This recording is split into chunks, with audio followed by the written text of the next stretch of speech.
Welcome to the Land Your Bet Sports Betting Podcast. Happy New Year to all. It is the 31st here on Sunday. Making sure I get a few plays out to you. Had a really good day yesterday. Would love to keep it going and give you guys some more stuff here. So let's run into exactly how we did yesterday first, and then we'll get into everything else for today. Tyrese Maxey and DeAnthony Melton were the stars of the show. As you know, 4-1 on the day, up 3.1 units as a result. Did hit a little bit of that ladder there with Maxey under 2.5 threes and under 3.5 threes. Made us sweat it. He went 2 for 8. I predicted 7 3 attempts. He took 8. Everything was on point. He also went over the assists. If you want to detail that, that was just sort of a lean because of the fact that I was so into the idea of how different the defenses were going to be between Houston and Chicago.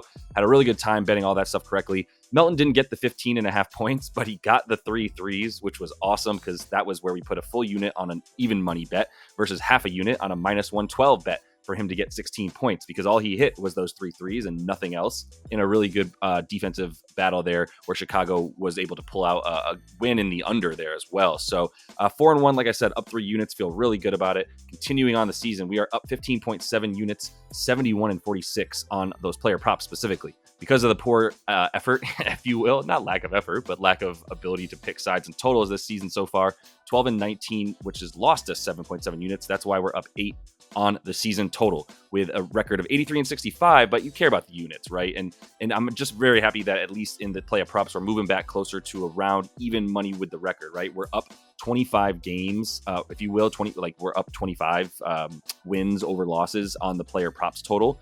And that's given us almost 16 units, but I'd like that to be closer to about the 25 that we're betting. I'd love to be able to get around even money on all this profit here, but at least we have a really solid record to keep us up and alive and the money still flowing, right? So let's not waste any more time. You guys got some drinking to do, some NBA to watch. We're going to start with Domas.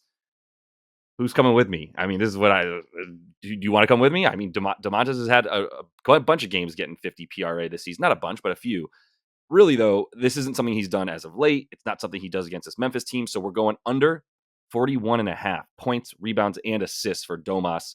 Even money, full unit, best bet of the day. I love it. I love the next bet too, but I love this. Actually, I love all 3. What am I talking about? I'm putting a full unit on all 3 of them. So for Domas against Memphis, under in his last 4, and that might scare you, but it was without Steven Adams. And you're going, okay, well, Steven Adams isn't in this game. Doesn't matter. Steven Adams wasn't in the last 4. We're talking about Xavier Tillman. We're talking about plenty of Triple J. And then we're talking about a few other guys. Obviously, Brandon Clark was in there for one of them as well, but he missed the last 2 where Domas failed to get this number as well against Memphis. So don't worry about the fact that there's so many big guys missing for this Memphis team. Feel good about the fact that Bismack is in there playing defense with Xavier Tillman, as well as a few other guys that they can continue to throw, Conchar, etc. Not Conchar, Santi Aldama at Domas when they need to.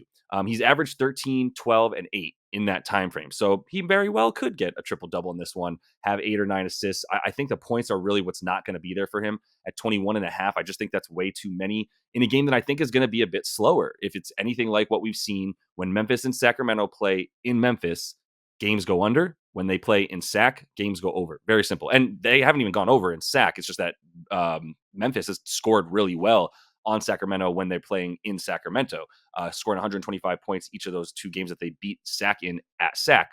But not so much the case when they play at Memphis, which is often the case for Memphis, even though they are capable of getting out into the break with Ja.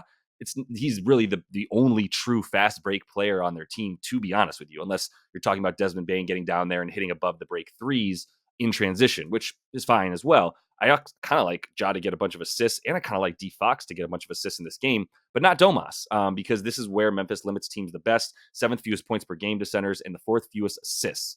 I will say, in the last 7 games, they are hemorrhaging rebounds to centers. So Domas with a 15 rebound game isn't out of the realm of possibility. But I think if he gets enough points to get him to say like 35, 36 rebounds and points, I don't think he's getting the 7.5 over assists that he would need to continue to get above. Obviously, he would only need about 6 assists at that point. But I think assists and points are what I like being limited in this game. And if you want to take one of those or the points and assists instead of the points, rebounds, and assists, I'm fine with that as well because, like I said, the rebounds are the weak point against centers for this Memphis team as of late on the season, still in the top half of the league, limiting rebounds. But I just wanted to give you all that info so you can make that informed decision for yourself. All right, let's move on to my second best bet after Domas. Another under for Devin Vassell in this one against the Boston Celtics. Caveat, I would really love for Drew Holiday to play in this game for me to feel even better about this bet. Under 19.5 points for Devin, minus 120 on MGM with a full unit. I do. If Drew Holiday's in, I'm going to keep putting money on it because I want to win a full unit on this bet. So I do want to put 1.2 on it. I've already got 1 unit on it. That was sort of just my let's see what happens with Drew Holiday play because he's still questionable. As soon as he's ruled in, I'm definitely going to continue to hit this. If he's ruled out, don't think it's worth it for me to put another 0.2 units on it. So I'll just take the 1 unit bet without Drew Holiday in to help us, stymie what Devin Vassell wants to do here. But it is juiced to the under because 19.5 is a bit high against the Celtics team who limits shooting guards to the third fewest points per game because of Drew Holiday and because of Derek White. And when you have the combo in there of them, you can switch your guards all day. You can screen and do whatever you want against this Boston Celtics backcourt. It's one of the best defensive backcourts I've seen in a long time. And certainly this season, the best defensive backcourt, in my opinion, and according to most of the metrics. They are also top 5 in defending where Devin Vassell wants to score from. So Devin Vassell is definitely like a mid-range shooter with some 3-point capability. He's been shooting about 7 threes per game, but making less than 3 of them, right? So he's still not near 40%, in the low 30s, and that's not great for your shooting guard. And that's the only place that I would say Boston is liable to give up a few threes here and there, or a few more open shots here and there is the 3-pointer. They do play a little bit of that collapse defense. They do limit assists really well.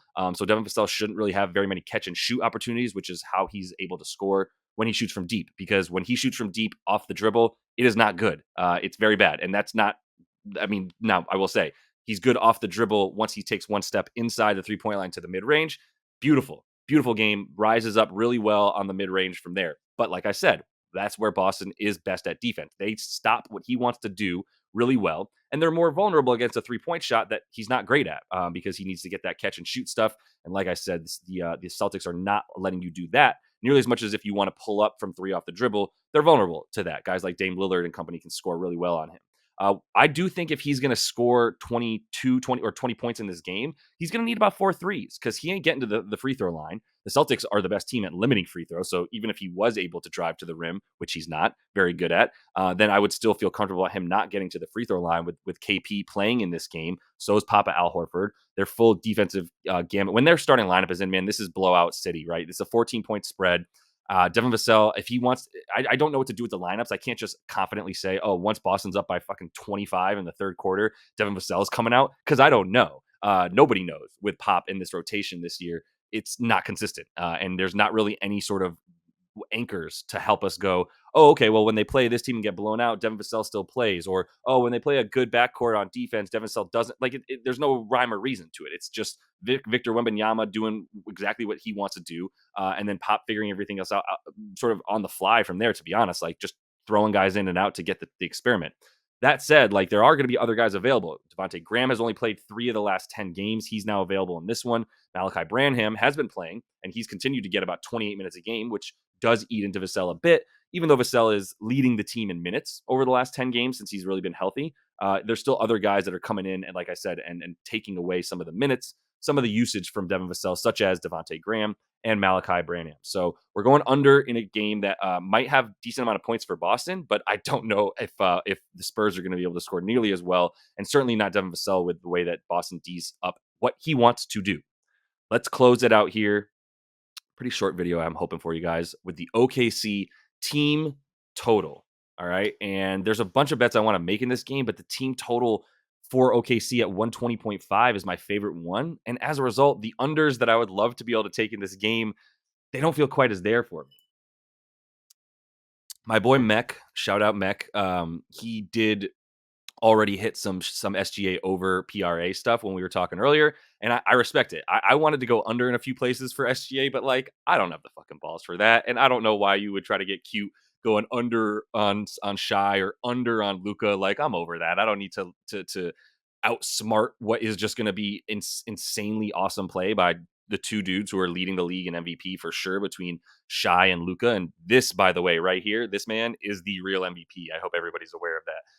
So we're going to go over 120.5 because he gets fucking score a ton of points. Brooklyn just allows you and leaks off those points to point guards. They do limit the point guards and in assists, kind of okay against rebounds. But like I said, I'm not trying to get cute with it. And the 34.5 for Shy, Yeah, he can score 35. I think another great play is Shai to get 30 in a win, but that's just around even money. Not even, I think it's like minus 108 was the best I could find for Shai to get 30 and a win. It's like, dude, to get 30 points and for this team to win with a 7.5 point spread is still like not totally worth your bang for your buck. So putting 1.1 units on him on this team to get 121 points is bang for your buck. As you can see, this is just basically Brooklyn's defense is trash on the road. It's a bottom 5 defense on the road. It allows a ton of points. It was sort of their numbers on defense on the road were a little bit sort of skewed. At first, I thought they might be skewed because they played like a bunch of teams in a row on the road in their last road trip that just gave them, they were averaging 124 points a game that they were allowing against teams like Denver when they're on the back-to-back and tired. They went to Golden State and gave up a ton of points, etc. But like, that's what they've continued to do. Their defense hasn't gotten any better at home, to be honest, either. It's still on the season. They're the 7th worst defensive rating. OKC at home, man, is just an unstoppable force. They look like the Nuggets and what we thought they were going to be at home this year until OKC just went and smacked the Nuggets on the road to be like, nah, yo, we're here for real. Like, this isn't big bro, little bro stuff anymore where the Nuggets just win on the sort of confidence that they have that they've always beat the Thunder. This is now the Thunder coming in and being like, we're here. And at home, 120 plus in 13 of the 17 games that they played. The best offensive home. Well, actually, I believe Boston might still have a higher offensive rating at home, but these are the two best offenses at home for sure between they and Boston. And Brooklyn, like I said, they're bad on defense. They're also overall, they're bad on defense in transition, bottom 10 in terms of being able to limit points per possession, and the amount of times that people are going out on the fast break against them is pretty high. So I do think they're going to continue to get transition points. I think you're going to see more threes available, which is why I stayed away from Shai assists, because I do think that if he wants to kick out to shooters all day in this one, he might not be there for the assist because it might be a bit of him driving, kicking, the defense shifting, and then rotating and them finding an open man. So he's like the hockey assist guy probably. So I still wouldn't hate under 7. If it was 7.5, I'd for sure go under. It's 6.5. I do think he's fine. He could get 7, so it wasn't worth it to me. But the point is that the 3-pointer will be there because of his first pass or second pass or whatever is going to lead to an open guy.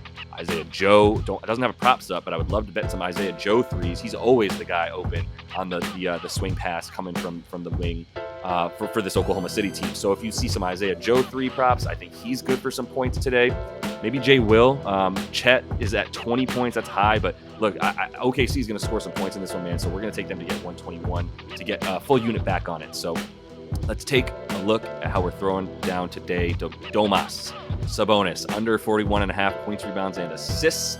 We are taking Devin Vassell, under 19.5 points. I've got a unit on it now. I'm going to, if Drew Holiday's ruled in, I'm going to put probably another one on it, to be honest with you. I'm not telling you guys to get reckless with your bankroll today, but it's the last day of the year, and I would love to get a little bit more on Devin Vassell unders if Drew Holiday's in there to lock him up. And then we got OKC team total over 120.5 because Shai might score 19,542 points in this game, and it wouldn't fucking surprise me. And that is all the time that I have for you guys in the year 2023. We've made some good progress, y'all. Like I said, we are up nearly 16 units on the Playa props. I do have a side or a total here for you in terms of the team total for OKC. Let's get to 13 and 17, win a unit back on that one, because them to score 121 points is like buckets, man. They be doing that. So like and subscribe to that page if you would. Probably should have told you that at the top. If you're still watching, please do. It's really much appreciated. It helps me a lot. Liking the video helps a ton. We're going to keep it going in 2024, obviously. No worries there. So appreciate and love you guys. Be safe tonight. And until I see you next,